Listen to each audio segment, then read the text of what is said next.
Qui veut répondre? Moi, je peux apporter Jean-Luc, hein. une partie de la réponse, mais donc effectivement, l'EPR, c'est une nouvelle série. Et bon, moi, mon expérience professionnelle, c'est que quand on démarre quelque chose, eh ben, il faut mettre au point et qu'il y ait des surprises, qu'il y ait des anomalies, c'est pas choquant. Alors effectivement, vous dites, ça commence à coûter une fortune. Alors c'est vrai, on lit dans la presse que le PR de Flamanville, au départ, il était prévu à 3,5 milliards. Aujourd'hui, la facture est plutôt autour de 10 milliards. Mais 10 milliards, qu'est-ce que c'est? Si on fait le calcul ramené justement au kilowattheure, c'est un réacteur qui est conçu. Alors bien sûr qu'il y a la ceinture, les bretelles, qui a toutes les, qui a tenu compte de toute l'expérience de Tchernobyl, de Fukushima et le reste. Et c'est un réacteur qui en plus est conçu pour fonctionner entre 60 et 80 ans. Il va produire, je vous laisse faire le calcul de votre côté, mais il va produire 600, pendant sa durée de vie, il va produire 600 TWh. Si vous faites la division des 10 milliards par 600 TWh, vous tombez sur un chiffre qui est 14 euros par mégawattheure.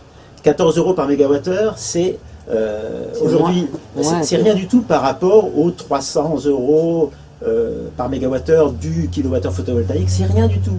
Et quand on sait en plus que, pour revenir à l'aspect économique justement, on verra après les aspects radioprotection, mais quand on sait que le nucléaire, à la différence de la production d'électricité à partir du gaz, le nucléaire c'est justement l'investissement initial qui coûte. Le combustible ne coûte presque rien. L'uranium, il représente, suivant les pays, entre 10 et 15% du coût du kilowattheure. C'est vraiment l'outil, le réacteur qui est l'essentiel du coût de production.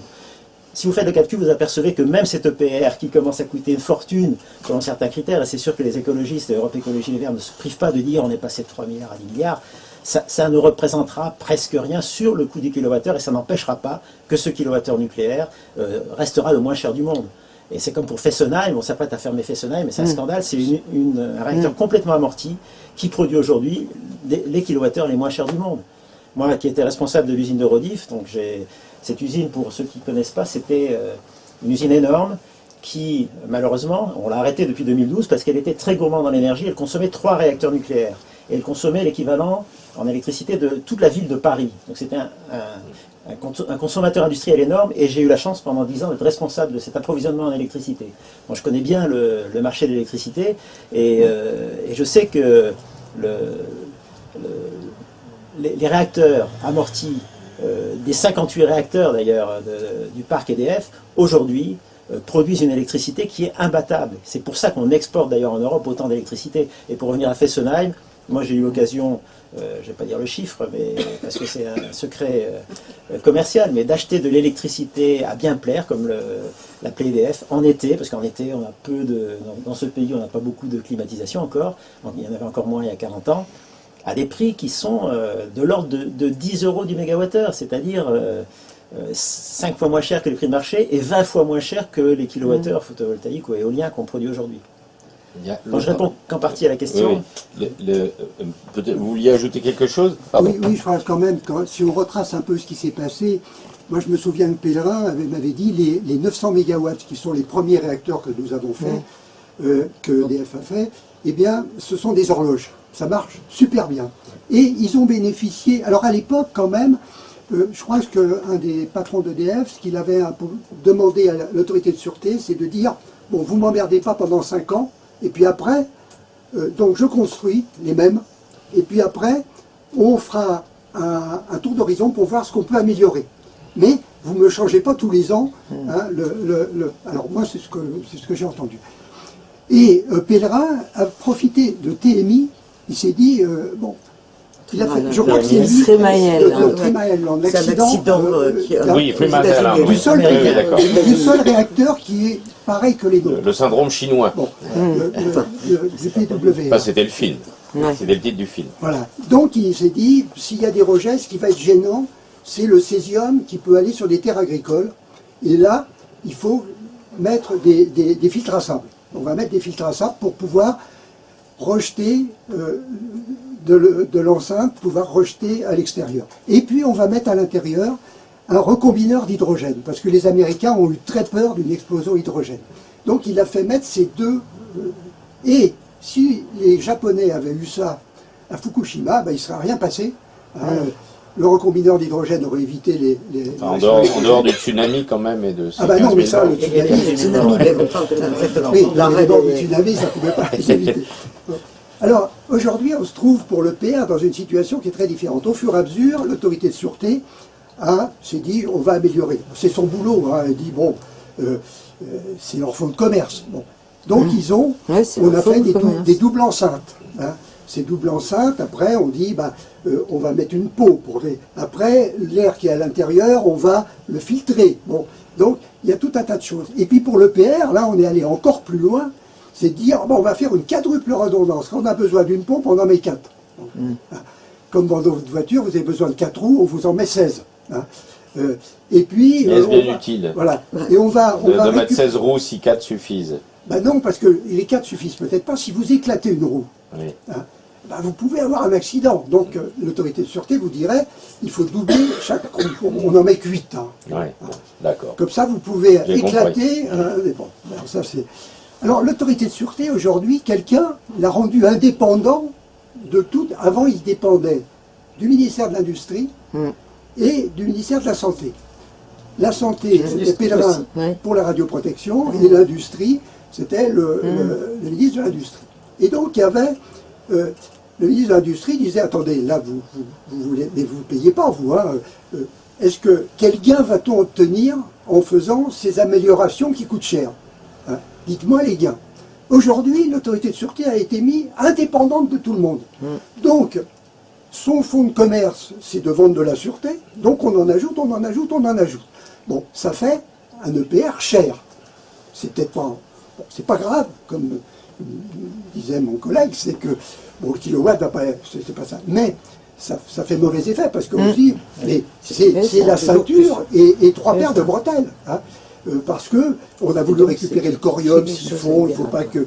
Alors c'est tout un truc, hein, il faut récupérer tant qu'il est liquide, puis après il faut qu'il se refroidisse en couche mince, enfin c'est pas simple du tout, mais ça coûte.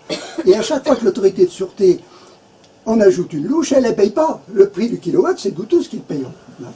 Et qu'elle soit indépendante qu'elle ait quelqu'un au-dessus, pour au moins dire, attendez, là ce que vous demandez, c'est ce qui se passe avec la cuve de l'EPR, pour lequel ils imposent plus que... La Cour des comptes est en train de le dire. La Cour des comptes est un des rares à dire que c'est pas la peine d'en faire trop de la sûreté. Après ce que tu as dit, bon, c'est en plus un prototype. Bon, donc tout est fait pour essayer de tuer. Alors, de tuer l'EPR, les Verts font leur fonds de commerce, hein, de le tuer. Mais comme tu dis, c'est un prototype. Deuxièmement, il y a trop de sûreté dedans. Il y a trop. Les rapports de sûreté, moi, je suis épaté au genre, enfin je suis... Mais excusez-moi, je crois qu'on a à peu près compris l'argument. La question corollaire, j'en ai une autre derrière, et après je laisse la parole à Alexandre. L'autre argument principal à l'encontre du nucléaire, j'y viendrai tout de suite après, mais pour finir sur ces nouvelles technologies du nucléaire, il y a la situation actuelle, c'est que les gens en arrivent à se poser des questions sur l'avenir, y compris industriel, de la technologie. Qu'est-ce que vous pouvez en dire aujourd'hui? Il y a l'avenir industriel dans le monde et puis l'avenir industriel en France. C'est sûr qu'aujourd'hui, l'avenir industriel en France, on commence à se poser des questions puisqu'on est en train de scier la branche et peut-être d'en mourir par trop de sûreté. Mais l'avenir industriel, on n'est pas les seuls. On a un confetti sur la planète, la France. On était leaders mondiaux. Il y a 70 réacteurs en construction, on n'en construit que 4. Donc l'avenir industriel, je ne sais pas ce qui sera. Et moi, personnellement, je suis de plus en plus inquiet. Les Chinois construisent des réacteurs. Quelle est la technologie qu'ils utilisent? On leur a vendu et ils ont acheté donc la technologie française, la technologie Westinghouse. Ils construisent des réacteurs simisés. Donc il y a 2 EPR franco-français en construction en Chine qui vont bientôt être mis en service d'ailleurs. Ils auraient été construits beaucoup plus vite que les nôtres. Les Chinois n'ont pas d'état d'âme sur la qualité. Sous-entendu avec des contraintes de sécurité moindres. Non, pas avec des contraintes. C'est exactement les mêmes. Mais pourquoi ils ont été beaucoup plus vite? Parce qu'ils se sont Ils ont profité des problèmes. Quel problème il y a eu sur le PR finlandais et sur le PR d'ailleurs de Flamanville? Au départ, on a perdu des mois et même des années simplement pour que le génie civil correspondent exactement à la qualité de ce qui était prévu sur les plans. C'est-à-dire que s'il y avait une ferraille qui était déplacée de 1 cm par rapport au plan, ben, l'autorité de sûreté finlandaise a fait arrêter, a fait monter des dossiers de dérogation, etc. On a perdu un temps fou là-dessus.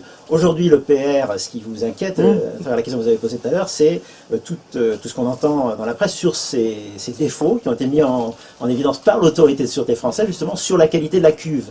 Et effectivement, cette cuve de l'EPR de Flamanville, elle a été fabriquée juste avant qu'une nouvelle réglementation encore plus contraignante que la précédente soit mise en place. Et il se trouve qu'il y a quelques paramètres concernant le taux de carbone de certaines parties de la cuve qui sort un petit peu de la nouvelle norme. Mais cette cuve, d'après ce que j'ai entendu, d'après les collègues d'EDF et d'Areva, c'est probablement la cuve la plus sûre des 58 cuves qui existent en France par ailleurs. Donc je suis tout à fait d'accord, mais on est tous, autant qu'on est, citoyens, un peu responsables de cette course à la sûreté. Parce que si vous demandez à n'importe qui dans la rue, est-ce qu'il faut que le nucléaire soit plus sûr demain, tout le monde vous dit oui.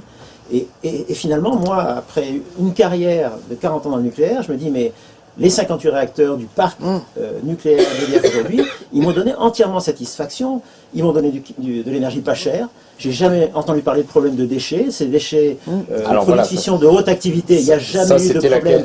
On va peut-être passer tout de suite à cette question-là, puisque c'est évidemment l'argument, l'autre argument massif à l'encontre du nucléaire, notamment des écologistes, qui est quid des déchets qui seraient, selon eux, ils ont des arguments qui semblent assez plausibles là-dessus, une hypothèque posée sur les générations futures.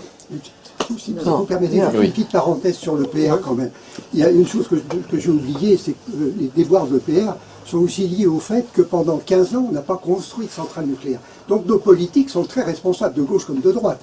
On a arrêté. Donc tout le tissu industriel qui était bien conditionné, qui savait faire, tous ces gens-là sont partis. Et après, il faut reconstruire, il faut refabriquer une toile d'araignée, des sous-traitants qui soient compétents, etc. C'est du boulot. Et si on ne fait pas un deuxième EPR dans la foulée, eh bien, on gaspille encore cette toile d'araignée que sont ces petites entreprises qui savent faire. Pendant 15 ans, nos politiques n'ont pas fait de centrale nucléaire. Et moi, j'en veux beaucoup aux politiques de droite comme de gauche, à Chirac comme à Jospin, d'avoir bloqué le nucléaire et d'avoir laissé dilapider tout cet héritage. Cela dit, la désindustrialisation de la France n'a pas concerné que le nucléaire pendant cette période. Mais surtout,